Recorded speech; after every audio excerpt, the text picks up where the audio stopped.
സൗഹൃദത്തിന്റെ മുഖം മൂടി അണിഞ്ഞ ഇത്രയും കാലം കൂടെ നിന്നവർ ഒടുവിൽ പാകിസ്ഥാനെ ചതിക്കുഴിയിൽ വീഴ്ത്തിയിരിക്കുകയാണ്. അതെ, ലോകം മുഴുവൻ ഉറ്റുനോക്കുന്ന പാകിസ്ഥാൻ വിശ്വസിച്ച ആ വലിയ തണൽ സൗദി അറേബ്യ ഇപ്പോൾ അവർക്ക് നേരെ വാതിൽ കൊട്ടിയടച്ചിരിക്കുന്നു. സുഡാൻ കരാറുമായി ബന്ധപ്പെട്ട് പാകിസ്ഥാൻ നെയ്തു കൂട്ടിയ സകല സ്വപ്നങ്ങളും സൗദിയുടെ ഒരൊറ്റ നീക്കത്തിൽ തകർന്നു തരിപ്പണമായി. ഇതിനെ വെറും ഒരു സാമ്പത്തിക നഷ്ടമെന്ന് വിളിക്കാനാവില്ല. ഇതൊരു നയതന്ത്രപരമായ വധശിക്ഷയാണ്. പാകിസ്ഥാൻ ഇത്രയും വലിയൊരു കെണി പ്രതീക്ഷിച്ചിരുന്നില്ല. കോടികൾ നഷ്ടം മാത്രമല്ല, വരാനിരിക്കുന്ന ദിവസങ്ങളിൽ ഇതിലും വലിയ പണികളാണ് പാകിസ്ഥാനെ കാത്തിരിക്കുന്നത്. എന്താണ് സുഡാൻ കരാറിൽ യഥാർത്ഥത്തിൽ സംഭവിച്ചത്? എന്തിനാണ് സൗദി അറേബ്യ പെട്ടെന്ന് പാകിസ്ഥാനെ കൈവിട്ടത്? സൗദി രാജകുമാരൻ മുഹമ്മദ് ബിൻ സൽമാൻ പാകിസ്ഥാനെതിരെ എടുത്ത ആ രഹസ്യ തീരുമാനം എന്തായിരുന്നു?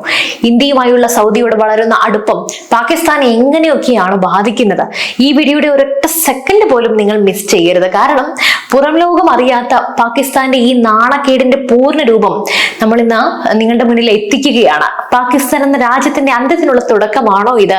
നമുക്ക് പരിശോധിക്കാം. നമുക്ക് നേരെ വിഷയത്തിലേക്ക് കടക്കാം. പാകിസ്ഥാൻ ഇപ്പോൾ വലിയൊരു സാമ്പത്തിക പ്രതിസന്ധിയിലാണ്, അറിയാമല്ലോ. അവരുടെ കയ്യിൽ ഒന്നുമില്ല. IMF-ന് മുന്നിൽ കൈനീട്ടിയും ചൈനയുടെ കാല് പിടിച്ചും അവർ മടുത്തു. ഈ സാഹചര്യത്തിലാണ് ആഫ്രിക്കൻ രാജ്യമായി സുഡാനുമായി ചില രഹസ്യ കരാറുകളിൽ ഏർപ്പെടാനായി പാകിസ്ഥാൻ ശ്രമിക്കുന്നത്. പ്രതിരോധം, കൃഷി, ഖനനം എന്നീ മേഖലകളിൽ വലിയ നിക്ഷേപങ്ങളും ആയുധ കച്ചവടവുമാണ് പാകിസ്ഥാൻ ലക്ഷ്യമിട്ടത്. സുഡാനിലെ ആഭ്യന്തര കഷ്ടപ്പാടുകൾ മുതലെടുത്ത് അവിടെ തങ്ങളുടെ സാന്നിധ്യം ഉറപ്പിക്കാനാണ് ഇമ്രാൻഖാൻ സർക്കാരിന്റെ കാലം മുതൽ പാകിസ്ഥാൻ കരുനീക്കം നടത്തിയിരുന്നത്. അവിടെയുള്ള സ്വർണ്ണ ഖനികളിലും മറ്റ് പ്രകൃതി വിഭവങ്ങളിലും ഒക്കെ കണ്ണുവെച്ചുകൊണ്ടുള്ള ഒരു നീക്കമായിരുന്നു ഇത്. പാകിസ്ഥാനെ തകർന്നടിഞ്ഞ സമ്പദ് വ്യവസ്ഥയെ രക്ഷിക്കാനുള്ള ഒരു അത്ഭുത മരുന്നായിട്ടാണ് അവർ സുഡാൻ കരാറിനെ കണ്ടിരുന്നത്. എന്നാൽ പാകിസ്ഥാൻ മറന്നുപോയൊരു കാര്യമുണ്ട്. സുഡാൻ എന്നത് സൗദി അറേബ്യയുടെ ശക്തമായ സ്വാധീന വലയത്തിലുള്ള രാജ്യമാണ്. പാകിസ്ഥാൻ സുഡാനുമായി കരാറുകൾ ഒപ്പിടാൻ തയ്യാറെടുക്കുന്നതിനിടയിലാണ് സൗദി അറേബ്യ രംഗപ്രവേശനം ചെയ്യുന്നത്. ഈ കരാർ അടിയന്തരമായി മരവിപ്പിക്കാൻ സൗദി ആവശ്യപ്പെടുകയായിരുന്നു. പാകിസ്ഥാൻ ഒരിക്കലും ഇത്തരമൊരു നീക്കം പ്രതീക്ഷിച്ചിരുന്നില്ല. അവരുടെ ഭാഗത്തു നിന്ന് അവരെല്ലാം പോസിറ്റീവിലായി എടുത്തിരിക്കുന്ന സമയമായിരുന്നത്. സൗദി എന്തുകൊണ്ടാണ് ഇങ്ങനെ ചെയ്തത്? ഇതിന് പ്രധാനമായും 3 കാരണങ്ങളുണ്ട്. ഒന്ന്, മേഖലാ ആധിപത്യം. ആഫ്രിക്കൻ മേഖലയിൽ സൗദി അറേബ്യക്ക് വലിയ നിക്ഷേപങ്ങളും താല്പര്യങ്ങളും ഉണ്ട്. അവിടെ പാകിസ്ഥാനെ പോലെ സാമ്പത്തികമായി തകർന്ന ഭീകരവാദ ആരോപണങ്ങൾ നേരിടുന്ന ഒരു രാജ്യം വന്ന് കച്ചവടം ഉറപ്പിക്കുന്നത് സൗദി ഇഷ്ടപ്പെടുന്നില്ല. 2, വിശ്വാസവഞ്ചന. സൗദിയിൽ നിന്നും കടം വാങ്ങുന്ന പണം ഉപയോഗിച്ച് പാകിസ്ഥാൻ സൗദിയുടെ താല്പര്യങ്ങൾക്ക് വിരുദ്ധമായി പ്രവർത്തിക്കുന്നു എന്നൊരു തോന്നൽ റിയാദിലെ ഭരണാധികാരികൾക്ക് ഉണ്ടായിട്ടുണ്ട്. 3ാമത്തെ, അവസാനത്തെ കാരണം സുഡാനിലെ സമാധാന നീക്കങ്ങളാണ്. സുഡാനിലെ ആഭ്യന്തര യുദ്ധം അവസാനിപ്പിക്കാനായി സൗദി മുൻകൈ എടുക്കുമ്പോൾ പാകിസ്ഥാൻ അവിടെ ചെന്ന് ആയുധങ്ങളൊക്കെ വിൽക്കാൻ ശ്രമിച്ചാല് അത് സൗദിയെ പൂർണ്ണമായും, അല്ലെങ്കിൽ യാതൊരു സംശയവുമില്ല, സൗദിയെ ചൊടിപ്പിക്കില്ലേ? ഈ കരാർ മരവിപ്പിക്കപ്പെട്ടതോടെ പാകിസ്ഥാന്റെ ഖജനാവിലേക്ക് എത്തേണ്ടിയിരുന്ന കോടിക്കണക്കിന് ഡോളറുകളാണ് ഇല്ലാതായത്. പാകിസ്ഥാൻ പ്രതിരോധ വ്യവസായത്തിന് ഇതൊരു വലിയ അടിയുമായി. JF-17 വിമാനങ്ങൾ ഉൾപ്പെടെയുള്ള ആയുധങ്ങൾ സുഡാനിലേക്ക് എത്തിക്കാമെന്ന പാകിസ്ഥാന്റെ വാഗ്ദാനം ഇപ്പൊ വെറും പാഴ്വാക്കും പാഴ്ക്കിനാവുമായി.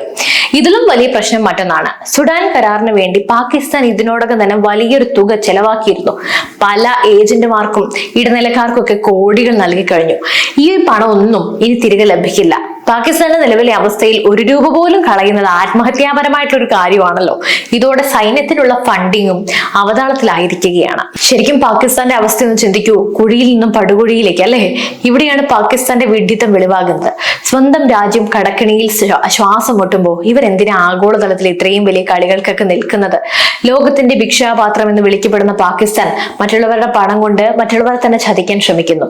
സൗദി അറേബ്യ പതിറ്റാണ്ടുകളായി പാകിസ്ഥാൻ എണ്ണയും പണവും സൗജന്യമായും കുറഞ്ഞ പലിശയ്ക്കൊക്കെ നൽകുന്നുണ്ടായിരുന്നു.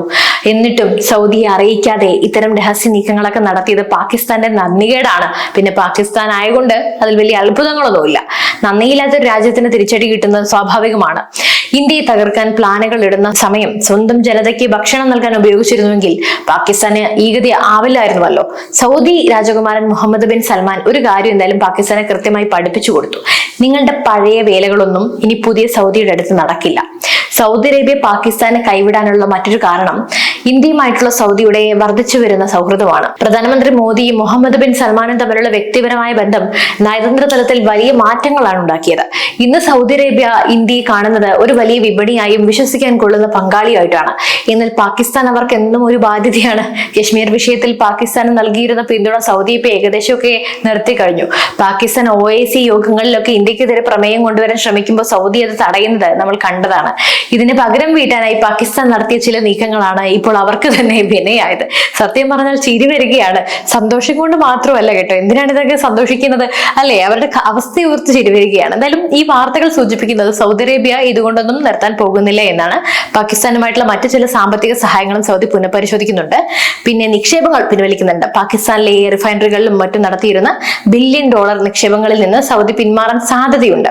അതുപോലെ തൊഴിൽ വിസകൾ, സൗദിയിലുള്ള ലക്ഷക്കണക്കിന് പാകിസ്ഥാൻ പ്രവാസികളെ ബാധിക്കുന്ന തരത്തിൽ വിസ നിയമങ്ങൾ കർശനമാക്കാൻ പോവുകയാണ്. പകരം ഇന്ത്യയിൽ നിന്നുള്ള വൈദഗ്ധർക്കുള്ള തൊഴിലാളികൾ കൂടുതൽ അവസരം നൽകാനാണ് സൗദിയുടെ നീക്കം. തീർന്നില്ല, എണ്ണ സഹായം, അതായത് സൗജന്യ നിരക്കിൽ നൽകുന്ന എണ്ണ നിർത്തലാക്കാൻ സൗദി തീരുമാനിച്ചാൽ പാകിസ്ഥാനിൽ പെട്രോൾ വില ലിറ്ററിന് 1000 രൂപ കടന്നാലും അത്ഭുതപ്പെടാനില്ല. എന്തായാലും സൗദിയും ചൈനയും കൈവിട്ടാൽ പാകിസ്ഥാൻ എന്ന രാജ്യത്തിന് പിന്നെ നിലനിൽപ്പില്ല. ചൈന ഇതിനകം തന്നെ പാകിസ്ഥാനെ കടക്കണിയിൽപ്പെടുത്തി അവരുടെ തന്ത്രപ്രധാനമായിട്ടുള്ള തുറമുഖങ്ങളും ഭൂമിയും ഒക്കെ കൈക്കലാക്കി കഴിഞ്ഞു. ഇപ്പോൾ ആത്മമിത്രമായി സൗദിയും പിണങ്ങിയതോടെ പാകിസ്ഥാൻ ആഗോളതലത്തിൽ ഒറ്റപ്പെട്ട് ഒരു ചോദ്യചിഹ്നത്തിന് മുന്നിൽ നിൽക്കുകയാണ്. അയൽരാജ്യമായ ഇന്ത്യ ചന്ദ്രനിലേക്ക് പേടകങ്ങൾ അയക്കുമ്പോൾ പാകിസ്ഥാൻ അക്ഷരാർത്ഥത്തിൽ കുപ്പത്തൊട്ടിയിലേക്ക് വീണുകൊണ്ടിരിക്കുകയാണ്. സ്വന്തം തെറ്റുകൾ തിരുത്താൻ പാകിസ്ഥാൻ തയ്യാറാകാത്ത പക്ഷം ചരിത്ര പുസ്തകങ്ങളിൽ മാത്രമുള്ള ഒരു രാജ്യമായി പാകിസ്ഥാൻ മാറാൻ അധികകാലമൊന്നും വേണ്ടി വരില്ല. സുഡാൻ കരാറിലെ സൗദിയുടെ ഈ നീക്കം പാകിസ്ഥാന്റെ തകർച്ചയുടെ വേഗത കൂട്ടും എന്നത് ഉറപ്പാണ്. അമിത ബുദ്ധി കാണിക്കാൻ പോയി സ്വന്തം കയ്യിലുള്ളത് പോയ ഒരു അവസ്ഥയിലാണ് ഇപ്പൊ പാകിസ്ഥാൻ. സൗദി അറേബ്യയെ പോലെ ഒരു ശക്തമായ രാജ്യത്തെ പിണക്കിയത് പാകിസ്ഥാൻ ചെയ്ത ഏറ്റവും വലിയ വിഡ്ഢിത്തരമാണ്. സൗദിയുടെ ഈ കടുത്ത നിലപാടിനെ എന്തായാലും നിങ്ങൾ എങ്ങനെയാണ് നോക്കിക്കാണുന്നത്? പാകിസ്ഥാൻ ഇതിലും വലിയ ശിക്ഷ ഇനി ലഭിക്കാനുണ്ടോ? ഇന്ത്യയും സൗദിയും തമ്മിലുള്ള ബന്ധം പാകിസ്ഥാനെ ഭയപ്പെടുത്തുന്നത് എന്തുകൊണ്ടായിരിക്കും? എന്തായാലും നിങ്ങളുടെ വിലയേറിയ അഭിപ്രായങ്ങൾ തീർച്ചയായും താഴെ കമന്റ് ബോക്സിൽ രേഖപ്പെടുത്തുക. മറ്റൊരു വാർത്തയും വിഷയവുമായി വീണ്ടും എത്തും വരെ നന്ദി. News desk IPN Malayalam.